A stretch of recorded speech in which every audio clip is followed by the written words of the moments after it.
semua, selamat pagi dan selamat beraktivitas dan selamat menjalankan ibadah puasa. Oke, assalamualaikum warahmatullahi wabarakatuh. Berjumpa lagi di channel YouTube saya, Rizky Sairagi.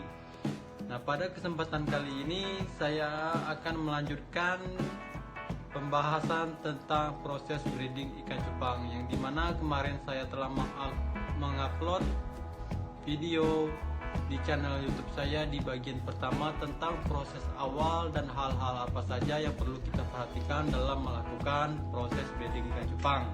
Nah, dan kesempatan kali ini pun saya akan melanjutkan bagaimana cara proses ikan cupang melakukan breeding ikan cupang di tahap selanjutnya.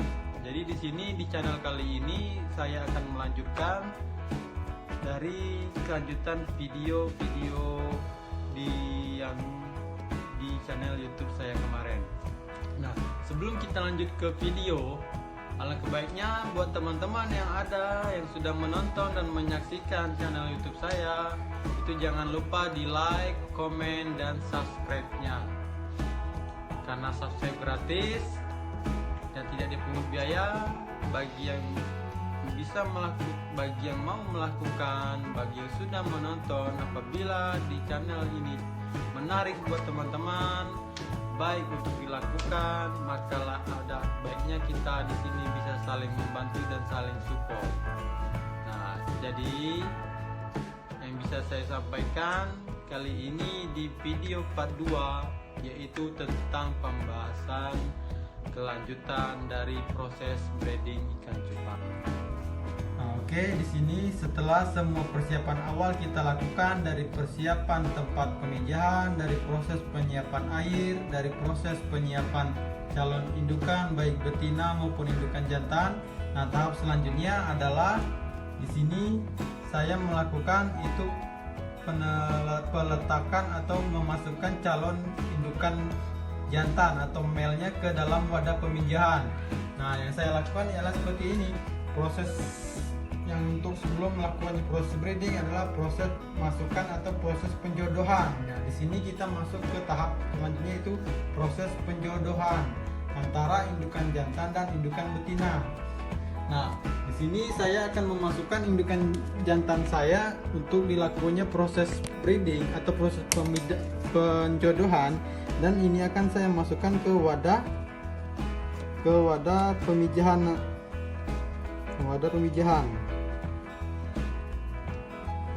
Nah, hal ini pun harus sangat perlu diperhatikan. Karena apa? Karena kita di sini adalah proses penjodohan. Kalau proses penjodohan berarti itu harus benar-benar ikan indukan jantan atau indukan betina itu harus benar-benar jodoh, sehingga indukan jantan dapat membuahi sel-sel telur yang ada di indukan betina nantinya. Nah, kalau indukan jantan dan indukan betina itu tidak jodoh, ya maka tidak akan terjadi pembuahan sel telur. Nah, di sini setelah indukan jantan kita letakkan di tempat pemijahan, tahap selanjutnya yang kita lakukan adalah meletakkan indukan betina. Nah, meletakkan indukan betina ini jangan secara langsung, tapi letakkan secara terpisah. Kenapa saya bilang secara terpisah? Karena kita tahap awal melakukan yang namanya proses penjodohan. Nah, pemisahan ini ya kita lakukan adalah indukan jantan di tempat pemijahan. Nah, sedangkan indukan betina kita masukkan di wadah yang lebih kecil dan kita taruh di dalam tempat proses pemijahan.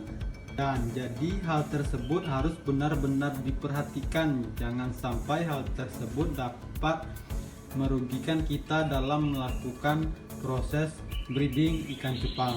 Nah, untuk selanjutnya itu saya mempersiapkan wadah untuk calon indukan betina. Nah, biasanya saya memakai wadah seperti ini, botol-botol kecil untuk meletakkan calon indukan betina. Nah, jadi botol-botol ini saya isi air secukupnya sama rata dengan air yang ada di dalam tempat pemijahan. Nah, setelah wadah atau tempat calon indukan ini siap,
jantan dan indukan betina, alangkah baiknya wadah tempat pemijahan ini ditutup dan jangan sering-sering dilihat sampai besok pagi atau sampai indukan betina dilepas, sehingga mereka tidak terganggu oleh aktivitas-aktivitas yang ada di luar tempat pemijahan.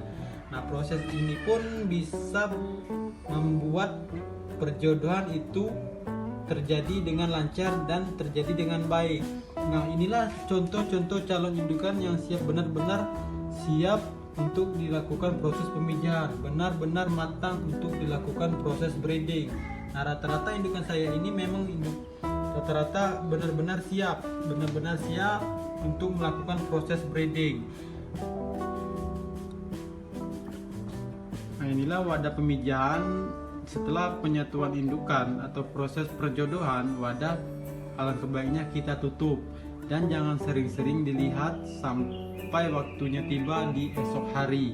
Nah, hal inilah yang biasanya saya lakukan dan hal inilah yang sering saya lakukan dalam proses breeding ikan cupang. Dan alhamdulillah proses demi proses yang saya lakukan itu dapat membuahkan hasil anak-anakan yang lumayan banyak, sehingga hal ini dapat terus saya lakukan secara berulang atau secara berulang kali, karena hal inilah yang membantu saya memperlancar dalam proses breeding ikan cupang. Nah, dan selanjutnya kita tinggal menunggu di hari esok, yaitu proses perjodohan, yaitu proses penyatuan indukan betina dan indukan jantan untuk melakukan kontak secara langsung dalam proses yang namanya proses pemijahan.